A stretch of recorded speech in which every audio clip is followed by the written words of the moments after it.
A couple of weeks ago, you told Matt Lauer that Donald Trump would not win the presidency. Do you now think that he will not win the nomination as well? And what about Rubio and what about Cruz? I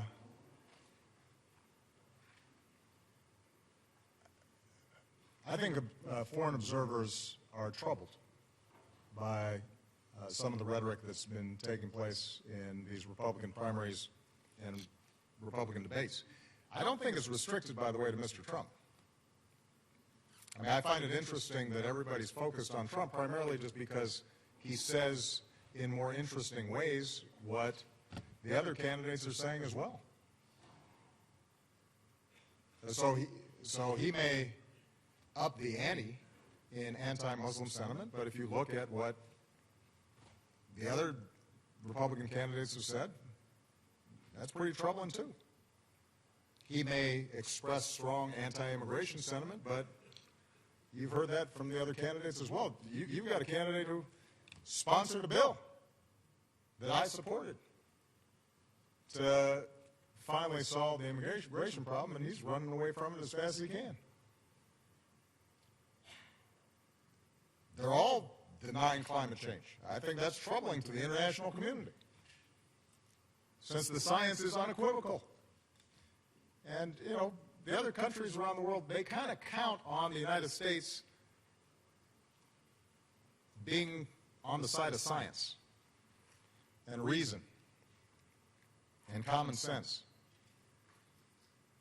because they know that if the United States does not act on big problems in smart ways, nobody will. But this is not just Mr. Trump.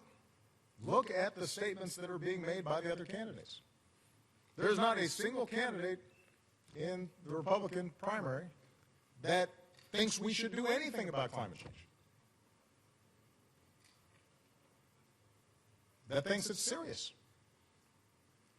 Well, that's a problem. The rest of the world looks at that and they says, how can that be?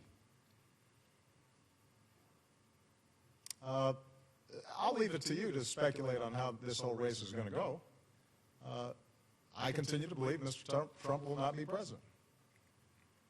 And the reason is because I have a lot of faith in the American people.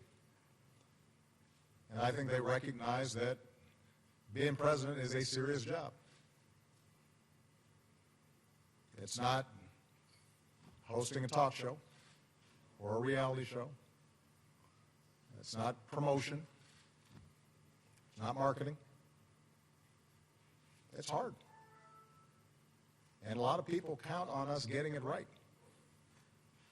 And it's not a matter of pandering and doing whatever will get you in the news on a given day. And sometimes it requires you making hard decisions even when people don't like it. And doing things that are unpopular. And standing up for people who are vulnerable but don't have some powerful political constituency.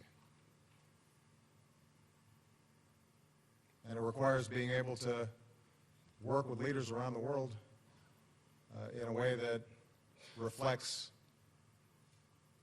the importance of the office and gives people confidence that you know the facts and you know their names and you know where they are on a map and you know something about their history, and you're not just going to play to the crowd back home because they have their own crowds back home, and you're trying to solve problems. And so, yeah, during primaries, people vent, and they express themselves, and it seems like entertainment, and oftentimes it's reported just like entertainment. But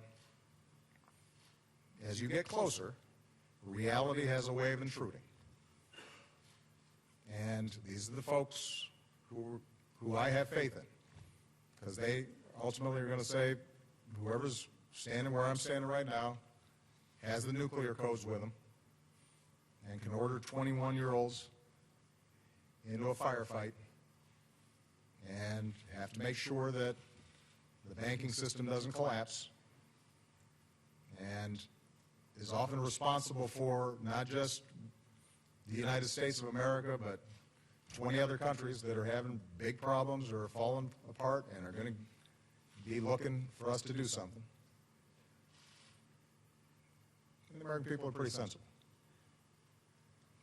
And I think they'll make a sensible choice in the end. All right?